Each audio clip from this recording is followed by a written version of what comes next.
Live from downtown Detroit, Local 4 News at 11 starts now. The UAW won landmark deals at all three Detroit automakers, but tonight at least one GM plant has turned down the tentative agreement, and that's not all. The UAW's vice president for Stellantis addressed the membership over dissatisfaction among some of its workers over the tentative agreement as the ratification process rolls off. This, as Shawn Fain is set to address the membership tomorrow. Mara McDonald tonight is live at Solidarity House, where we're trying to figure out, I guess, if we're seeing a real ratification problem or just a matter of, well, you can't make everybody happy, Mara. Well, Devin, I think it's the latter at this point. But all of that said, the UAW is meeting the criticism head on. Let me show you. Members of UAW Local 659 Production Flint Engine voting not to ratify the tentative agreement tonight. You can see the margin isn't great, but look at it in totality with the others under the Local 659 umbrella, which all ratified it with large margins. So what gives? There's been some online criticism of the deal, everything from anger over no return to pension plans to no reduction in working hours. And it's not just grousing at GM. Everybody thinks that we took the first offer on the table. Just to be clear with you, there was 11 offers and 11 counteroffers. There was a total of 22 passes across the table before we got to this point. UAW Vice President for Stellantis, Rich Boyer, addressed the membership today about some of the criticism he's seen online and reiterated why and how decisions were made here and how pleased they are, not just with the raise that's in the deal, but the major increase in product allocation in the U.S. and bringing Mopar workers onto the production wage. And yes, there will be a consolidation of Mopar facilities, but nobody's losing their livelihood. Remember, I just came off the shop floor. I understand the shop floor. 38 years on that shop floor. So transparency is the way I'm going. Back here live, the UAW chief is set to address the membership tomorrow afternoon. Shawn Fain's got a busy week. He's in Illinois on Thursday, where he is going to be with President Biden to talk about that renewed Belvidere plant in Illinois, which is part of that Stellantis tentative agreement. Devin, Kimberly, we're live on Detroit's East Side tonight at Solidarity House. Back to you. Tomorrow we've talked to Stellantis and GM. Do we have an idea of what the ratification numbers look like so far at Ford?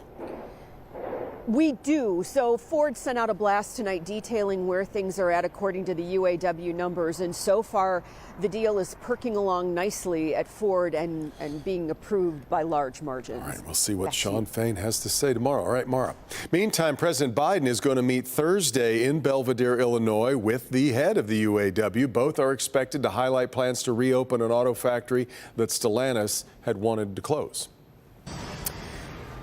Speaking of closing, the polls are closed tonight, and now we are watching the key races as the votes, I must say, come in very slowly in a number of precincts. Yeah, they really are. And tonight, two mayoral races in Metro Detroit could shift the power in the State House. In Warren, voters are selecting a new mayor for the first time in almost 2 decades after longtime Mayor Jim Fouts. Of course, his tenure came to an end. So George Demas and Lori Stone are up against each other, looking to replace Fouts.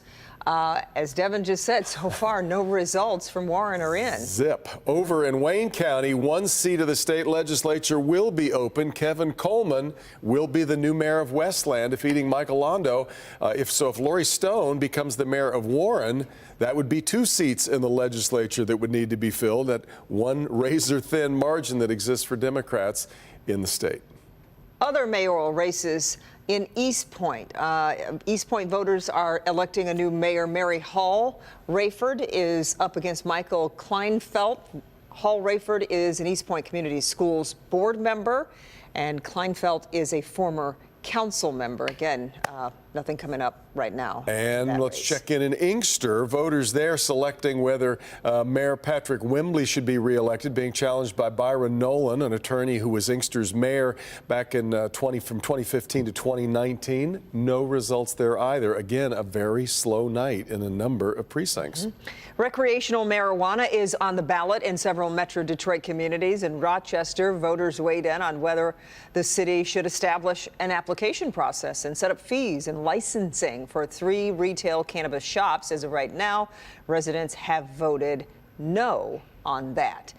The same issue up for debate in Grosse Pointe Park. That vote count is official, and residents have rejected the licensing amendment there. Things also trending the same way. Kego Harbor, as of right now, residents are also voting against establishing an application process and setting up fees and licensing for 2 retail cannabis shops. We're also following 2 key races in the state of Ohio. Yeah, voters have approved a constitutional amendment that guarantees the right to abortion and other forms of reproductive health care in Ohio. So Ohio becomes the 7th state where voters decided to protect abortion access after the landmark Dobbs ruling from the Supreme Court. Voters also approved a proposal legalizing recreational marijuana in Ohio. So Ohio becomes the 24th state to allow adult cannabis use for non-medical purposes. So we will update these numbers as soon as it's possible. Head to clickondetroit.com for the most up-to-date election results.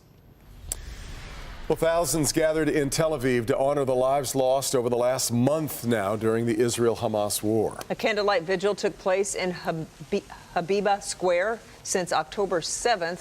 More than 10,000 people have died. Israel's prime minister ignoring the calls for a ceasefire, but says his country was open to quote-unquote little pauses. Meanwhile, here at home, hundreds from the Jewish community gathered for a vigil of their own. Jacqueline Francis was there tonight in Farmington Hills and joins us with their message. This gathering looked to humanize the hostage crisis, putting a name and a face to the more than 240 people taken against their will, their fate unknown. דרור כץ, רביד כץ, אביב כץ אשר, דפנה גרנוביץ', כרמל גת.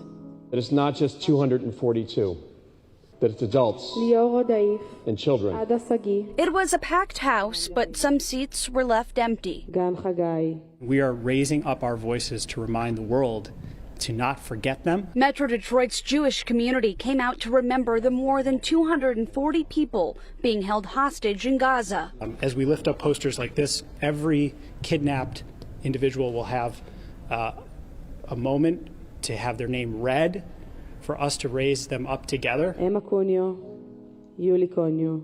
And I know someone on each row. One of the speakers, a former grade school teacher near Gaza, personally knows 23 of the taken. I have students, 11 and 12-year-old kids that were taken. I know families, friends. My cousin's son was taken. I was her homeroom teacher when she was in 2nd grade. She told the room about the kids, their families, and the reality they're now facing. There's nobody that came to check if they're okay. Are they healthy? Are they getting their medications? Are the kids being taken care of? Everybody needs to do everything possible to bring them home. It was an emotional evening, as you can imagine, though many people taking comfort in coming together as a community. Reporting in Farmington Hills, Jacqueline Francis, Local 4.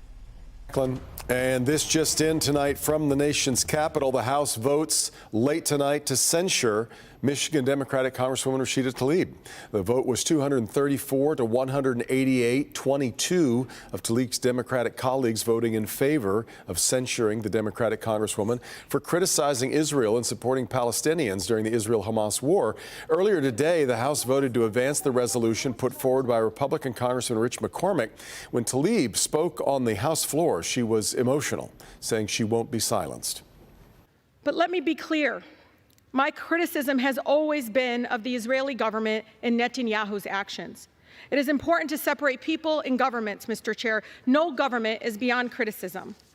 The idea that criticizing the government of Israel is anti-Semitic sets a very dangerous precedent, and it's being used to silence diverse voices speaking up for human rights across our nation.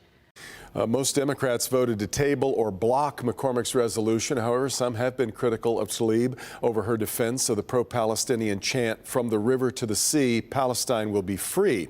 The Anti-Defamation League calls the chant anti-Semitic. Tlaib disputes that, describing it as a call for freedom, human rights, and peace.